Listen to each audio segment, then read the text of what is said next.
Today we're going to talk about braising short ribs. All right, so short ribs are one of my favorite items out there.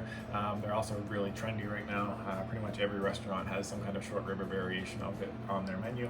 So we're going to talk about it. Very high in fat, which means lots of flavor. All right. Two different kinds of short ribs you're going to find at the grocery store. One are bone-in short ribs, which are the ones that I highly suggest. All right, so we're taking a look at the side of it. All that white in the inside, called marbling, all that fat is what's going to bring you a lot of flavor. In addition to that, by having the bone, all that stuff in the middle of the bone there is going to bring a whole bunch of flavor to your cooking liquid. And it's also going to help thicken it to give it really that velvety kind of fatty mouthfeel with all the gelatin collagen in there. The other thing that you can buy at the grocery store are what they call boneless short ribs, but oddly enough, they're not actually from the rib of the animal. It's more towards the shoulder of the animal, the chuck, all right? But the only reason why they get away with calling them short ribs is it's a continuation of the muscle that the short rib is actually attached to. But totally different flavor profile and totally different kind of cooking applications. So we're gonna cook both of them today. This is an example of the boneless short ribs that you can get at the store. Just by looking at the way this is packaged, you can see it's kind of one or slice of protein that they have sliced into 4 pieces here. Not nearly as much fat, and in my opinion, or as a result, not as much flavor. All right. The short rib themselves come right between the chuck and the rib. All right, so they get kind of the best of both worlds.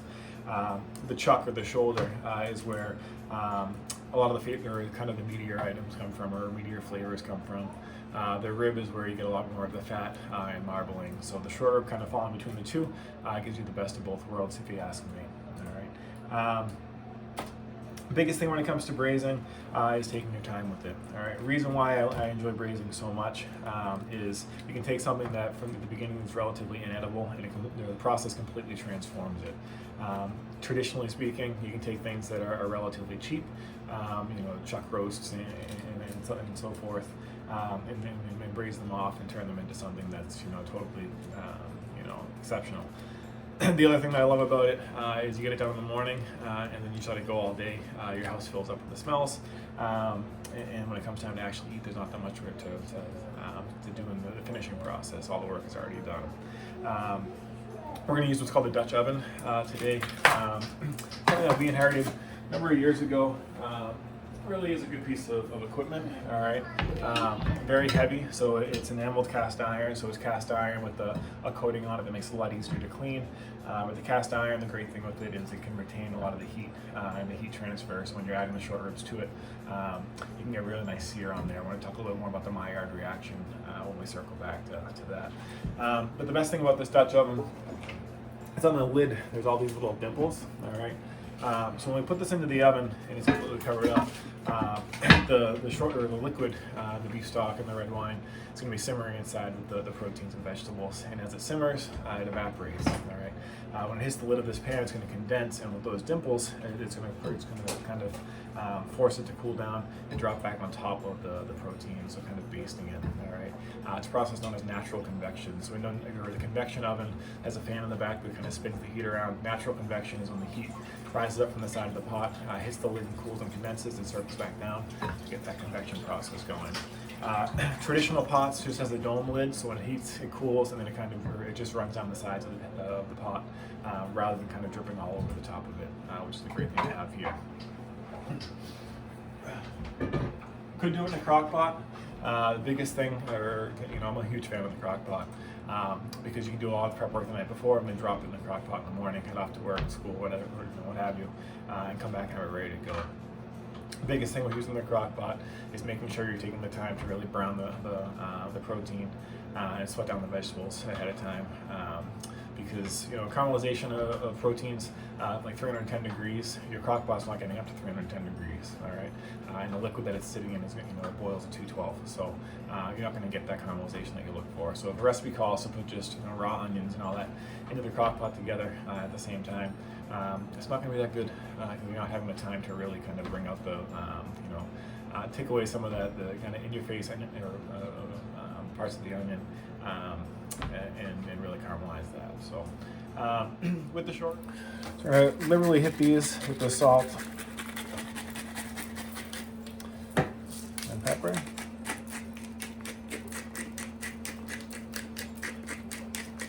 We'll do both sides.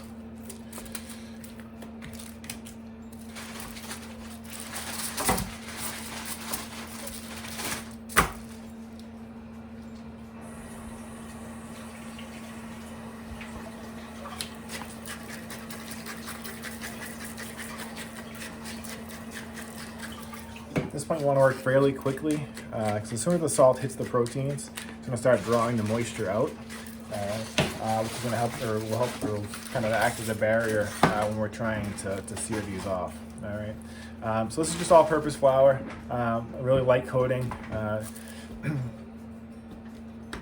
It's going to help us achieve some of that crust on there. Common misconception that people think is that by breading them or dredging them in flour, you're creating a crust that locks in the juices. That's not the case. All right, this is just going to one, kind of create a bigger coating on there, and two, it's going to help us thicken our sauce. All right.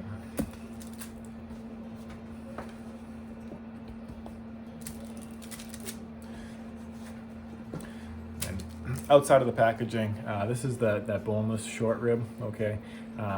Not nearly as much marbling inside of there, okay? And he's gonna cook considerably faster. So we'll nice and warm so we can get that sear. What we're looking to get on our short ribs is what's called the Maillard reaction, which is the caramelization of proteins. Yes, it's what turns the proteins brown. When you think about your roasted turkey on Thanksgiving, or a roasted prime rib, you get that really nice golden brown or deep brown color on the outside. That's a product of the Maillard reaction. Yes, it produces a really nice color, but the biggest reason why we go for it is the flavor it produces. All right. So we've got our Dutch oven heated up here. Just some canola oil. All right. Reason why we're using canola oil is it has a higher smoke point or flash point. So it's going to get nice and hot before it burns, so we can get a really nice sear. All right. How do we know this oil is hot without touching it? All right, a few different ways. One, it's going to be nice and shiny, and the second is as you spin it around, it leaves little waves in its wake. The more waves there are, the hotter the oil. Okay. Going to work in batches. All right, because we don't want to. There's what's called the recovery time of the pot here. And so every time we add these, 34-degree short ribs to the cast iron, it's going to drop the temperature of that cast iron down. If we put too many short ribs in at once, it's going to drop that temperature down, and it's going to take a while for it to recover and boost back up. So much better off doing, 2 or 3 smaller batches to get that really nice crust that we're looking for.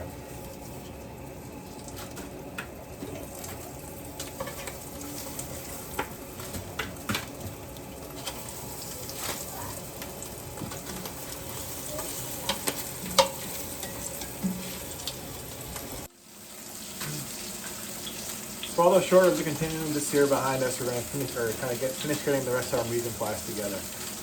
The vegetables that are going to go in this, called mirepoix, so it's 2 parts onion, 1 part carrot, 1 part celery, are actually going to be the vegetable that we serve with the protein tonight. So it's going to be, finished product is going to be a red wine braised short rib, roasted garlic Yukon Gold with potato, braising vegetables, and we're going to do a crispy Yukon Gold garnish on the top there.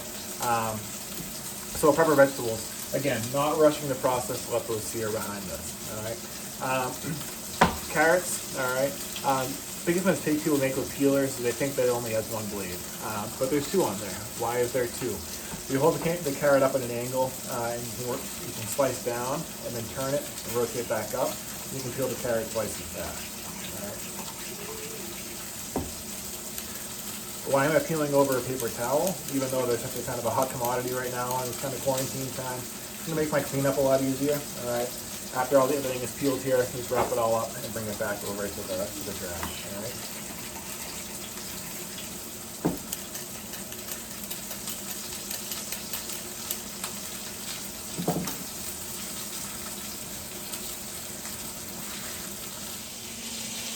So with the carrots, we're just going to remove the tops and the bottom. And since these are going to be the vegetables that we're serving with the protein tonight, we want them to be relatively large cut.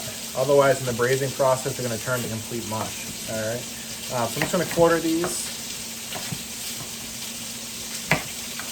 And then slice them a little bit on a bias, some larger chunks. Right. so that they're relatively large in size, but uniform. All right. Second part of our mirepoix, our celery. So again, taking the top and bottom off.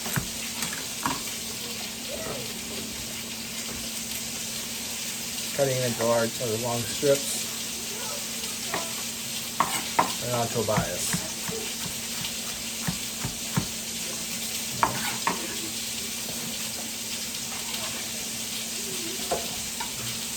Last piece of the puzzle, our yellow onion. We'll take the very top on, and the root end, leaving the root intact. All right. That's going to help hold the onion together to make it easier to dice.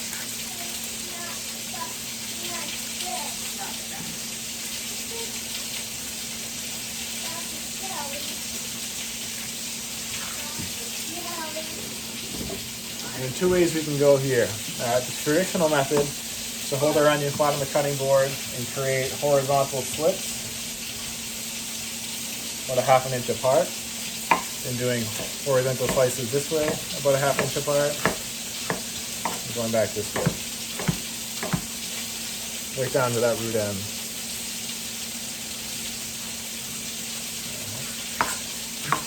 That's the traditional way to go about it. Nothing wrong with that, but I prefer, rather than going the extra step of slicing horizontally and having the potential of slicing your palm, you treat this like a clock or a rainbow and have your knife going diagonally. So on the top, decreasing that angle as you go up. So when you reach the middle of the onion, your knife is perpendicular to the cutting board, and then continuing that angle in the other direction, about a ½ inch apart each way. Same way this way. You save yourself a step, and they're relatively similar in size.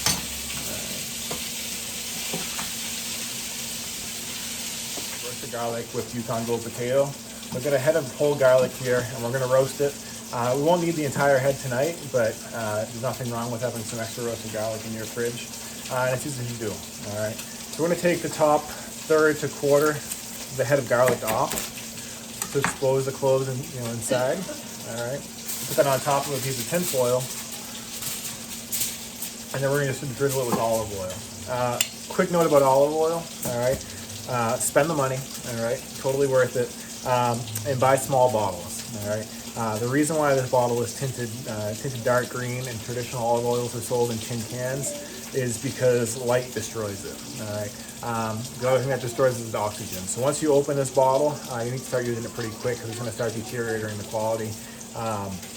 So small bottles, and making sure that it's packaged in some kind of dark green or tin. All right. So we'll drizzle that over the top of our garlic clove, or head of garlic, I should say. Wrap it up nice and tight. All right. We'll put this inside of a baking dish into the oven, 350 degrees for probably about a ½ an hour, 40 minutes until it's nice and tender. All right, so our short ribs are nice and browns. All right, taking the time to really get that really hard sear on all sides. All right, nice and crispy, golden brown.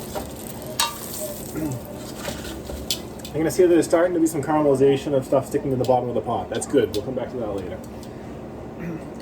Into the pot will go our mirepoix.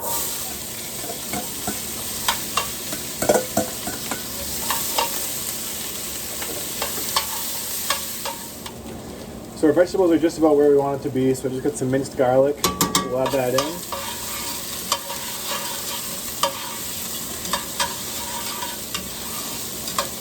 And just kind of sweat that down until it starts to get a little aromatic. All right, starts releasing its natural oils.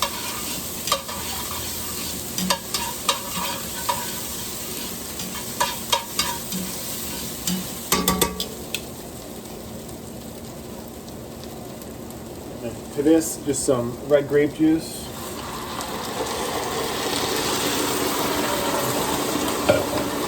Taking the time now to scrape up any little burnt bits on the bottom of the pan, get them up into this liquid. Process called deglazing.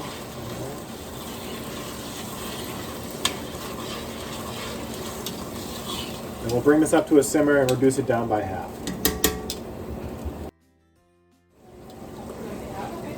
So we reduced down by half. How do I know that? One, this pair of tongs has a bunch of little ridges on it. When I first put it in, the liquid was to the top of the third ridge. Now it's at about 1.5, so we know we're down by 50%. All right. To this, we got some canned whole plum tomatoes that I just crushed up by hand. We'll add that in, as well as some tomato paste.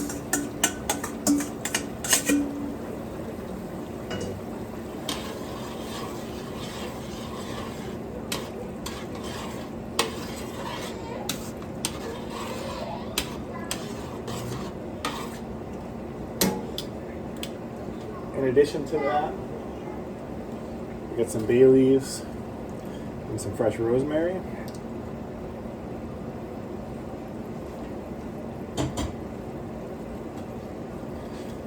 We'll just bring this back up to a simmer.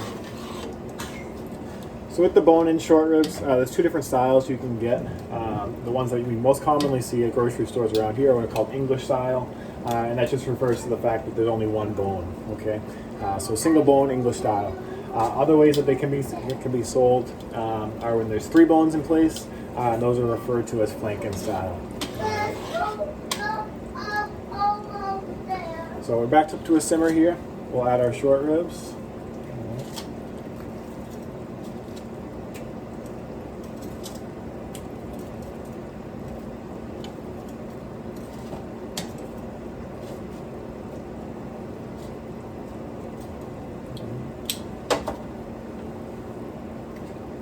A little bit of beef stock.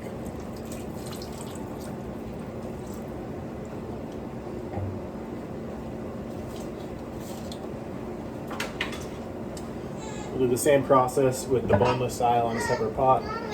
Lid onto here. All right, into the oven we go.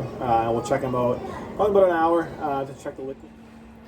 So short ribs are in the oven. Going to take 2.5 to 3 hours most likely for them to get nice and tender. So what are we going to do in the meantime? Well, before you run off to start playing, Call of Duty Warzone or what have you, we can prep our potatoes just to make our life a little bit easier on the other side of this cooking process. 2 main different kinds of potatoes, waxy and starchy. All right, starchy are the ones that most kind of Americans are familiar with. Your russet or your Idaho potatoes, really white, really light, really fluffy. Waxy are the ones that I kind of lean towards, which are Yukon Gold potatoes. All right, more creamy, more of a buttery flavor to them. Those are kind of the polar ends. Mashed potatoes, you can use a combination of both, so you can get the best of both worlds. We're just going straight Yukon today. Downside of using a waxy potato for mash is if you over whip them, they can get kind of gluey. So just being careful with the cooking process. Really simple production. Wash the potatoes really well. All right, they do grow in the dirt. All right, I think it's kind of common sense. And then the cutting. So don't want to cut them too small, otherwise they have the potential of soaking up a lot of water and leading to watery mashed potatoes. So I'm going to peel these and slice them or kind of cube them into probably quarters so they're still relatively large. Easy thing to prep ahead of time. So we'll prep them, we'll put them right into our pot, cover them with cold water, and they can kind of just hang out. All right. They will oxidize if they're not covered. All right, so they're going to turn brown. So by covering them in the cold water, we're going to prevent the oxygen from coming in contact with the flesh of the potato, and they can hang out. Really cool thing for Thanksgiving if you're trying to prep the day before. Peel and cut your potatoes off the day before. Cut them or cover them with some cold water, pop them in the fridge, and it's going to save you a world of time the next day. So we're ready to fire these potatoes, covered in cold water, all right, and we'll put them right on the heat this way. What that'll do is it's more of a gentle process for the potatoes, all right, so it'll kind of gradually bring the temperature of the potatoes themselves up and yield a better result at the end. Most important thing when it comes to boiling the potatoes is you don't want to boil them, all right. The aggression and the agitation of the water of the boiling by having the potatoes bounce off one another isn't good for what we're going to do. You're going to end up with overcooked, mushy, watery, gluey potatoes. So just a really nice gentle simmer on those, all right. As you know, I was explaining earlier, one of my favorite things about braising is the aromas and kind of emotional feel you kind of get from it. And right now the house smells fantastic. Can leave me that it's almost 8:30, and we're finishing up now, but totally worth the wait. All right.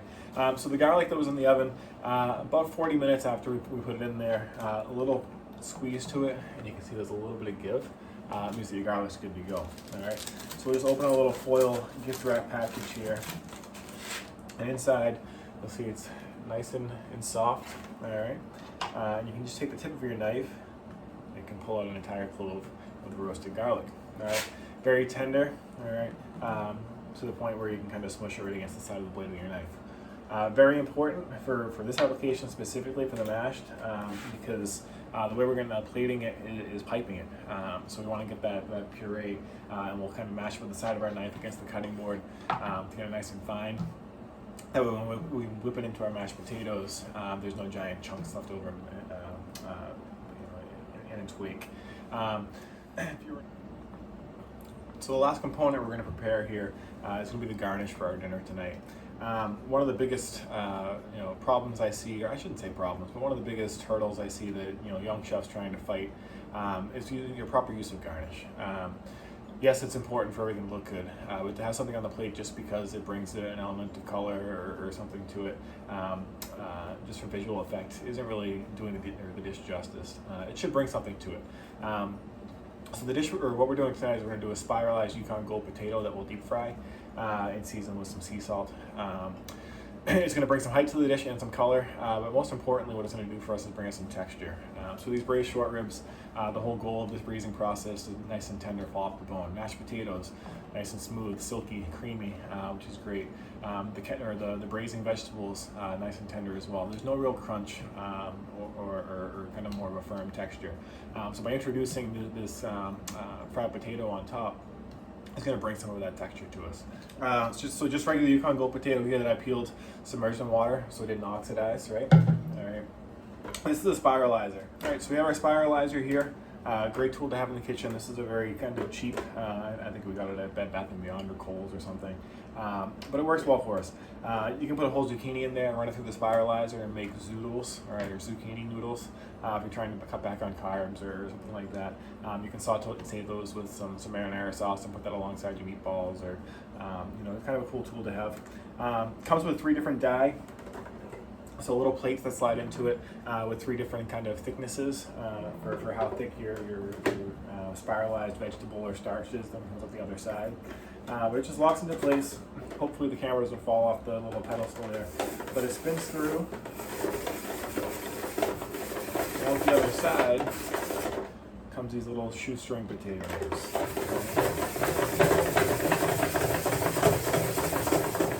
All right, so we're back over at our stove. Our mashed potatoes in the back here, very, very gentle simmer, 99% of the way there. So as soon as these fried potatoes come out, we'll be able to drain those and move on. All right, fair amount of oil in this pot here. Reason being is even though we're only at a small amount of potatoes at a time, just like when we added the short ribs to the Dutch oven, the temperature of the oil is going to drop, and you want to have that recovery time be minimal. All right, we're trying to fry these potatoes to crisp them up really quick. We don't want them to soak up a bunch of cold oil, so we want a substantial amount of oil in there. A lot of moisture in potatoes, so when you add them to the oil, it's going to bubble up a lot. Oil and water don't mix, so being very wary of that. All right. Easiest way to tell when they're done, or almost close to being done, is the bubbles are going to start to subside. All right, as that moisture evaporates and is pulled out of the potato and dehydrated by the oil, the bubbling and sizzling is going to stop. So it's kind of an easy way to tell when you're getting pretty close, aside from the color, of course. So a small amount of potato into the oil, bubble.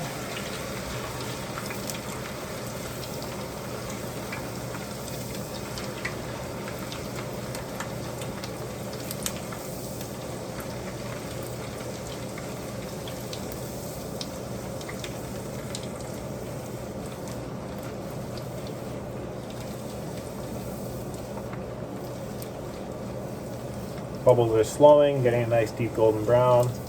Out we go. Salt. Getting back to our potatoes here. All right, so sharp knife, very little resistance. All right, as it goes into the potato, I think we're ready to start whipping. So what we'll do with these, so potatoes are drained out, back into this dry pan. All right, Very low flame, just trying to make sure any residual moisture gets evaporated away so it doesn't get whipped into our potatoes. While that's doing that, I've got our milk for our potatoes heating up in the back over here. Adding cold milk to these hot potatoes is going to create this gluey mess. All right, it's going to drop the temperature of the potatoes really quick, which we don't want. Nobody wants cold mashed potatoes for one, and nobody definitely doesn't want any gluey potatoes. So we'll get that we're warmed up. All right, time to finish our potatoes. All right, so what we have are potatoes that were dried on the stove. If you really wanted to, you could put them on a sheet pan into a really low oven, just to kind of get any of that residual moisture off of there. I don't really think it's quite necessary to take it that far, but that's there. We've got some cold butter ready to go to whip in, our milk heating up on the stove. Starches love salt, so plenty of salt, some fresh black pepper, a little bit of sour cream to give it some tang as well. And then this is that garlic paste that I was talking about from those roasted garlic cloves. I'm super excited to get those in there. Yes, I have a pink mixer. All right, get that out of the way right off the bat. Low speed at first is to start whipping. In the restaurant, I always use ricers to make mashed potatoes, but I'm at home. Don't have a ricer at home. I've got this nice pink mixer instead. It's gonna work out just fine. The biggest thing is not to whip it too far, otherwise they can get kind of gluey like we talked about a little bit earlier. All right. So at this stage, just looking to break up the potatoes so we don't send them launching across the kitchen. As much fun as that would be. All right. What do you want to call it? Our roasted garlic. All right. Plenty of that. Some sour cream. Why not? All right. Some whole butter. All right. We'll whip this in.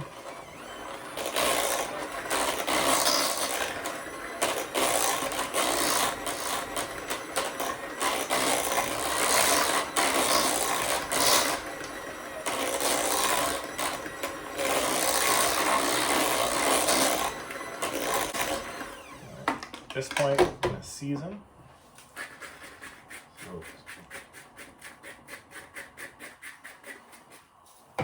Salt, pepper,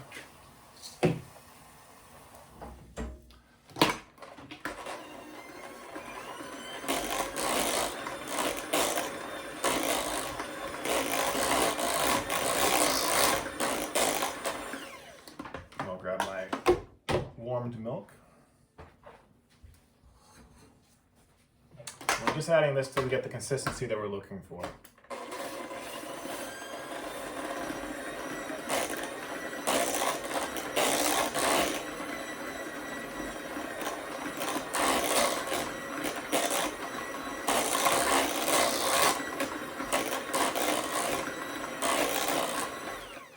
Tasty taste.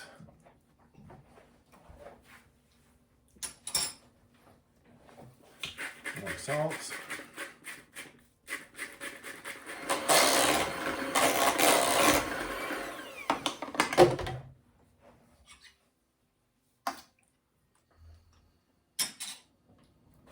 Works for me.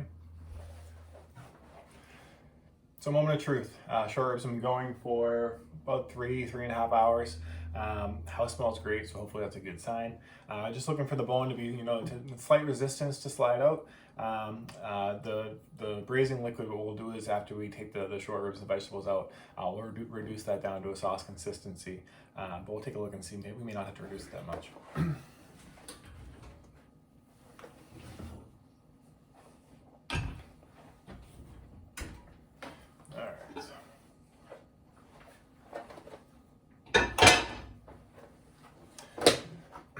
So looking from what I can see, the bone is starting to be exposed, which is great. And a moment of truth, if I hold this up here, I should be able to slide this bone out, which I can. So I think we're good to go. I'll get a closer shot of this before. All right, so now we'll just bring it all together. All the components are there. Now it's just the final presentation. Our roasted garlic whipped Yukon Gold potatoes inside of a pastry bag with the star tip. All right, we'll pipe a nice little down in the middle of our plate. Okay. Our braising vegetables, so those carrots, onions, celery, our mirepoix, along with the tomatoes, that red wine reduction, and our beef stock. We'll place that on the bottom underneath our short rib. All right.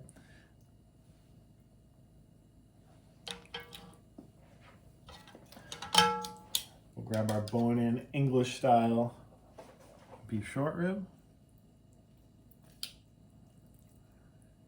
This is our braising jus reduced down a little bit further, just so it's a little bit thicker. A big saucy guy, so we'll sauce it up. And the last piece of the puzzle, our fried Yukon gold potato. Put some additional height. There you are.